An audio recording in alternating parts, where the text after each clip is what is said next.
Sanibingelela sanibonani babukela abakhona emakhaya. Ngihamba noGolden Voice umsakazo waseMkhonto FM. Sicela ukuthinta nabanye ne-comment subscribe nibeke ikhayelo zenu, nibeke futhi naloko enikuthandayo. Mina ngudokotela Umfulo Ngasho. Sifuna ukubheka ukuthi yini into efunwa ngabantu emhlabeni. Thina siyinsizwa sibantu besilisa sifuna ukuvusa emakhaya bokhokho omkhulu bethu maka abomkhulu bethu.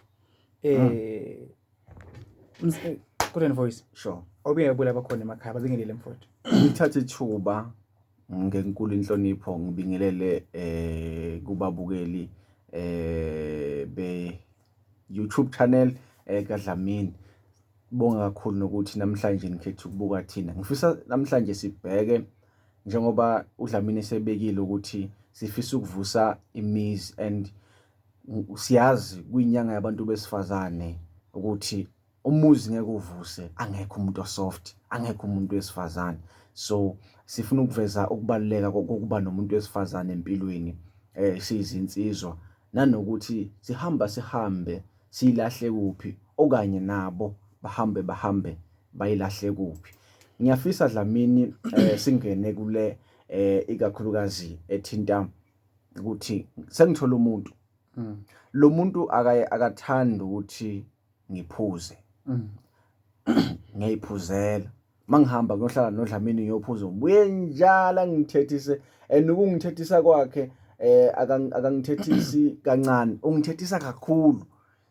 Uyangibanga lo muntu lokuthi ngigcine ngihambe ngiphuze kakhulu okanye ngigcine ngasabuyise ngibuye ekseni nganivele ngiyazi ukuthi ngizothethiswa endlini. Umbuzo engaba nawo Mlojo ukuthi kahle kanti ngokwazi kwakho umuntu wesifazane yini ayifuna kumuntu wesilisa? Yabona osokufundile wakubona nokucabangayo. Naye umbulo khona ekhaya uzofakaza ukuthi vele kunjalo is true or false. Wangibuza kahle. Mina engicabangayo ukuthi yini into efunwa umuntu wesifazane ngithina. Ngingathi umuntu wesifazane ufuna impatho, ufuna ukuhlonishwa, ufuna ukunikezwa izinga lakhe, ufuna umkhombisa ukuthi ubaluleke kangakanani. Okay. And okumnandi wona Dlamini ukuthi mawusemathandweni umuntu wesifazane uyathanda ukuthi athathe izinga lokuthi abe umama wakho okuzalayo phezulu kwempilo yakho. Kuba mnandi lokho. Yini bese wena uba ingane. Umuntu wesilisa udinga umuntu wesifazane. Umuntu wesilisa udinga umuntu wesifazane onalobucefenyana nje bokuthi azafuna ukuzenza umama phezu kwami. Uyabona lento le lokuthi ngizothi mangihambe isikhathi eside endlini angithethise ukuthi isikhathi yakusiso lesi sikhathi ngamagama kahle umuntu wesilisa udinga lokho, udinga ukuthi anakekelele nakho ke. Okay. Lokhu ngathi nje uba nesikhwedlana nami uyangithethisa ufuna ukuthatha izinga lokuba umama kiphi into esiyifunayo le. Why phona abantu besilisa noma samthola umuntu okanjalo okwenzayo lokho aphinde futhi lo muntu amgibele phezulu ekhanda lakhe?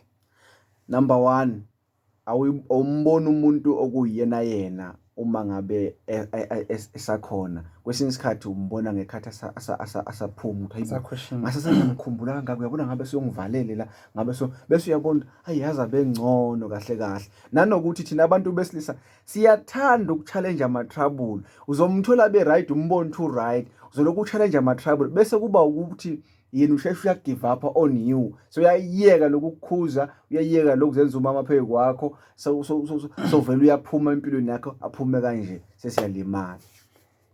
Mlojo angazi uma ungangivumela yini mangathi mina njengoba sifuna kwakha umuzi sivula uhlelo olusha namhlanje oluthi zithini insizwa. Yeah. Umuntu wesimame iqiniso uyalithanda. Yes. Imvamisa yomuntu oshelako akashele ngoba asuke ezumfazi noma angenantombi. Ushela ngoba asuke anentombi noma nomfazi. My question is, why ushela enye intombi kanti unomfazi? Isizathu ukuthi thina abantu besilisa siyathanda siyathanda ukufida amehlo, siyathanda ukusheshe sikhangeke, siyathanda nje ukuthi uyibona ngathi uyinsizwa mawushela uqonyo uqhosha ngaloko mina ngisaqonywa mina akusiyo ukuthi kwesinye isikhathi omunye umuntu wesifazane awumsheli ngoba ufuna isithemba umsheli ngoba umthanda ngempela umshela ngoba ufuna ukutesta ukuthi ngisashela yini bese kuyenzeka ke lapho nalapho ukuthi igcina into yeni ikhuphuka kodwa niqale ngokudlala into ebalulekile endodeni uma ngabe unomuntu wakho futhi umuntu othanda ukushela yiba neqiniso. Okay.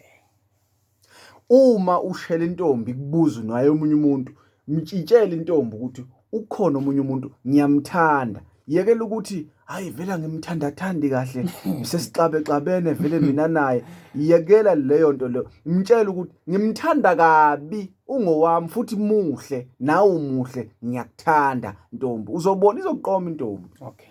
Mlotshwa ngirong yini mina njengami ngumlaphi wendabuko udokotela. Yeah. Ngithenga umuzi ngithenga indlu ngiyakha. Thatha umuntu ngimbeka la phakathi. Sengithola ukuthi lo muntu emakhaya akathandi and ekhaya kithi akunamuntu ngiyabekisa.